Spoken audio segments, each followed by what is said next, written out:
Ya, pemirsa, puluhan pendemo Undang-Undang Cipta Kerja di berbagai daerah dinyatakan reaktif COVID-19 usai jalani rapid test. Saat ini mereka diisolasi sambil menunggu hasil swab tes.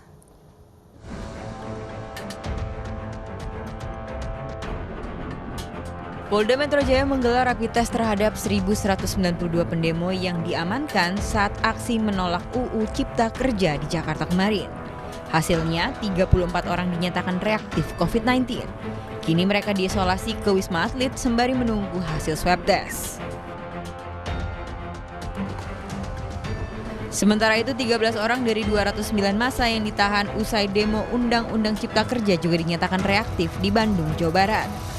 13 pendemo yang reaktif ini dibawa ke Rumah Sakit Bayangkara Sartikasi untuk menjalani swab test. Dari 209 orang yang kita rapid, kita temukan 13 reaktif. 13 reaktif ini nanti tindak lanjutnya akan kita kirim ke Rumah Sakit Bayangkara Sartikasi untuk langsung kita swab. Nah, ini yang kita khawatirkan, makanya setiap surat pemberitahuan pelaksanaan unjuk rasa ataupun berkumpul kita sampaikan agar dihindari semaksimal mungkin, karena kita khawatir penularan COVID-19. Bayangkan kalau yang 13 reaktif ini memang betul-betul positif. Kemarin mereka bertemu beberapa orang, itu sebagai semacam multi level marketing akan menular ke banyak orang. Sama halnya di Malang, Jawa Timur. Dari 129 orang yang ditangkap Polresta Malang, 20 orang ternyata reaktif COVID-19 setelah jalani rapid test. Pendemo yang reaktif pun juga akan jalani swab test dan isolasi. Tim Liputan iNews melaporkan. Ya, pemirsa, seorang wanita ditemukan meninggal saat menunggu angkutan di Terminal Parluasan, Kota Pematang Siantar, Sumatera Utara.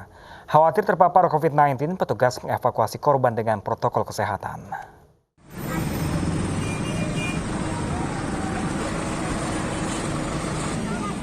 Warga sekitar Terminal Parluasan, Kota Pematang Siantar, Sumatera Utara pada Jumat siang dihebohkan dengan penemuan jasad seorang wanita.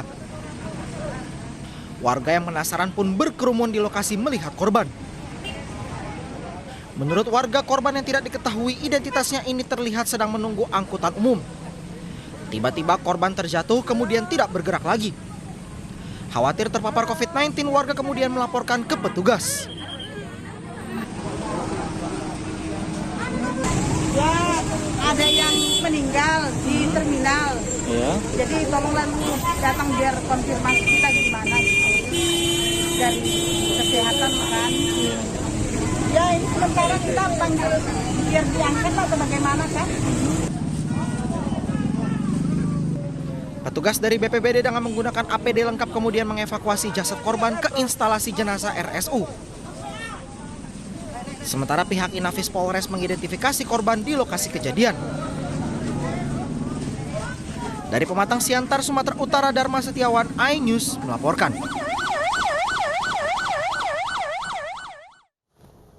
Pemirsa, protokol kesehatan serta penerapan 3M, mencuci tangan, menjaga jarak, dan memakai masker tidak hanya dilakukan di kerumunan atau tempat umum saja. Protokol tersebut juga berlaku di zona keluarga.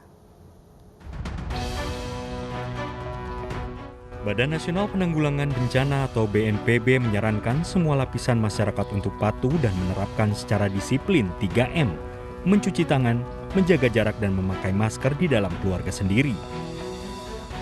Protokol kesehatan di rumah dilakukan agar tidak muncul klaster keluarga.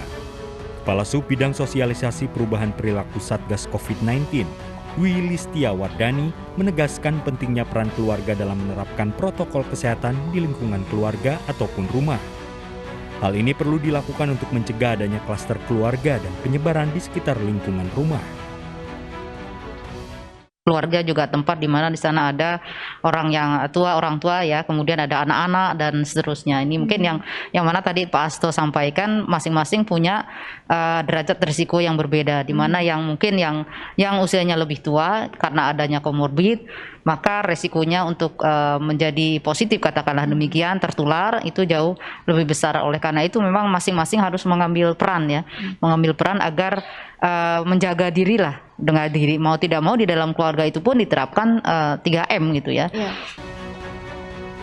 Protokol kesehatan yang harus dipatuhi anggota keluarga adalah saat pulang setelah beraktivitas di luar harus mencuci tangan, mandi, dan mencuci baju yang dipakai saat beraktivitas di luar rumah.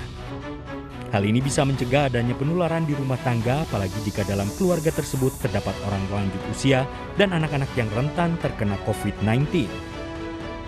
Dari Jakarta, Muhammad Olga, iNews melaporkan.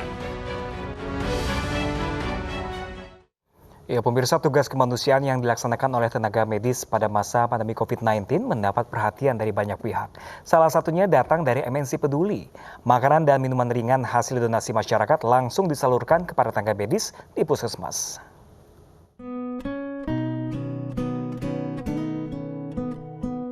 MNC Peduli mengirimkan makanan dan minuman ringan untuk tenaga medis yang bertugas di Puskesmas Kecamatan Kramat Jati dan Puskesmas Kecamatan Makassar, Jakarta Timur. Aksi sosial ini dilakukan sebagai wujud kepedulian kepada petugas kesehatan yang masih berjuang melawan COVID-19. Bantuan makanan dan minuman ringan diharapkan bisa menambah semangat petugas kesehatan dalam menjalankan tugasnya melayani masyarakat. Setiap bantuan yang diberikan kami sungguh sangat berharga karena itu menyatakan kepedulian warga terhadap kami, baik itu dari MNC Peduli maupun dari warga yang menyumbang melalui MNC Peduli. Mudah-mudahan pemberian bantuan ini memberikan menambah kesehatan bagi petugas kesehatan dalam menangani pasien-pasien COVID-19 di Kecamatan Makassar khususnya. Tidak hanya berbagi, MNC Peduli juga mengajak warga untuk disiplin menjalani protokol kesehatan sehingga dapat membantu pemerintah menekan angka penularan virus corona. Di mana di masa pandemi ini kita juga harus terus menjaga kebersihan kita dan mungkin ini bisa membantu para masyarakat dan juga tim medis. Perjuangan melawan wabah virus corona harus dilakukan oleh semua pihak. MNC Peduli mengajak masyarakat untuk ikut berpartisipasi dengan menyalurkan donasi melalui rekening MNC Peduli. Berapapun donasi yang Anda berikan akan sangat bermanfaat bagi mereka yang membutuhkan. Tim Liputan iNews melaporkan.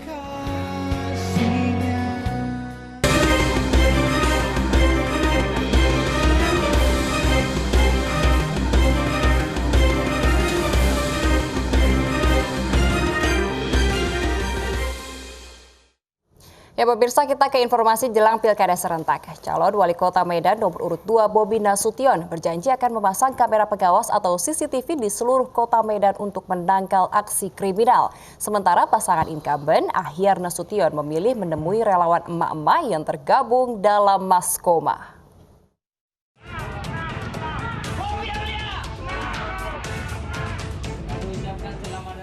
Inilah gaya santai ala masyarakat umum, calon wali kota Medan nomor urut 2 Bobi Nasution menemui warga di Jalan Garu 1 Kecamatan Medan Amplas, Sumatera Utara. Kehadiran Bobi Nasution di tempat ini disambut antusias ibu-ibu yang sejak pagi menunggu kedatangannya. Sejumlah harapan disampaikan warga terhadap menantu Presiden Jokowi tersebut. Di antaranya mengenai kerusakan lampu penerangan jalan yang dikhawatirkan akan menimbulkan tindak kriminal. Bobi menyanggupi akan memperbaiki lampu jalan bila terpilih kelak. Selain perbaikan penerangan jalan untuk mempercantik kota, Bobi berjanji akan memasang kamera pengawas atau CCTV di sejumlah lokasi guna mengantisipasi tindak kriminal.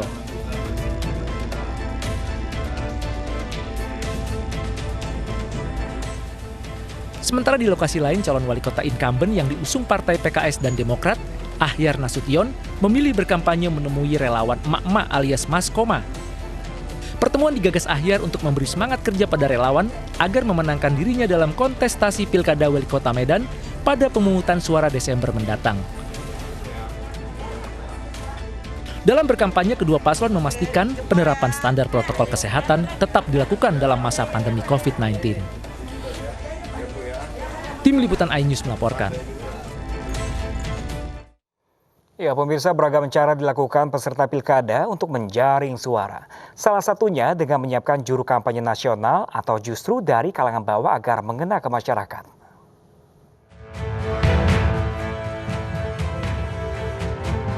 Kemeriahan Pilkada Solo akan semakin bertambah dengan dukungan para juru kampanye. Pasangan calon wali kota dan wakil wali kota Solo, Gibran Rakabuming Raka dan Teguh Prakoso, berencana menghadirkan juru kampanye kelas nasional seperti Ketua Umum PDI Perjuangan Megawati Soekarno Putri, Ketua DPR Puan Maharani, dan Sandiaga Uno. Calon wali kota Solo, Gibran Rakabuming Raka mengatakan akan memastikan lagi dukungan para tokoh nasional tersebut secara daring kepada tim pemenangan. Setahu saya itu dalam bentuk daring juga. Setahu saya loh ya.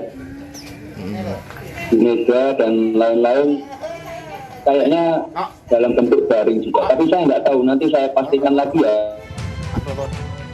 Berbeda dengan pasangan 01, calon wali kota nomor urut 2, Bagio Wahono, justru akan menyiapkan juru kampanye dari kalangan biasa. Mulai dari tukang jahit hingga tukang batu. Mereka akan dimunculkan sebagai representasi wong cilik. Kita punyanya cuma penjahit, tukang batu, juga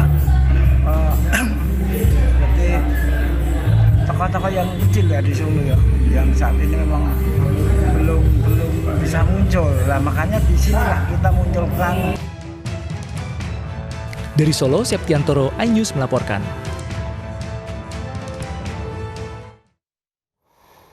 Jelang Pilkada Serentak 2020, seluruh kader Partai Perindo merapatkan barisan untuk memenangkan pasangan calon kepala daerah yang diusung partai. Partai besutan Haritanu Sudibyo ini memanaskan mesin-mesin partai dengan menggelar rapat konsolidasi di berbagai daerah untuk menyusun strategi pemenangan.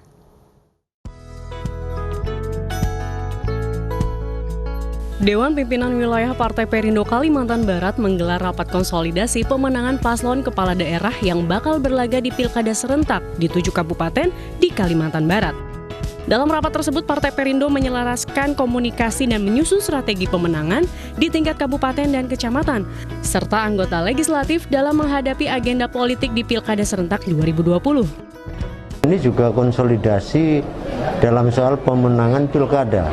Bagaimanapun keputusan DPP harus diamankan oleh seluruh lapisan, baik struktur, kader maupun anggota dewan.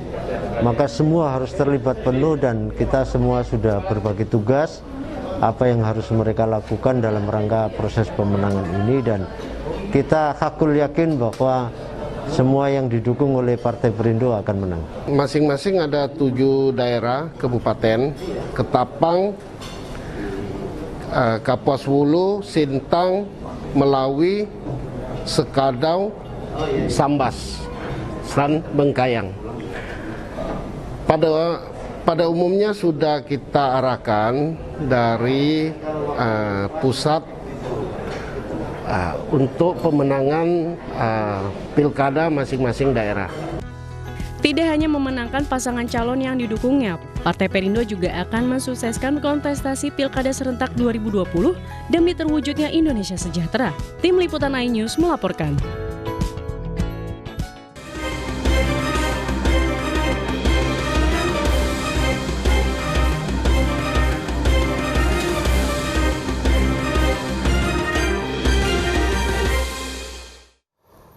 Argentina memulai langkah perdananya di kualifikasi Piala Dunia 2022 zona CONMEBOL dengan mulus usai menaklukkan Ekuador.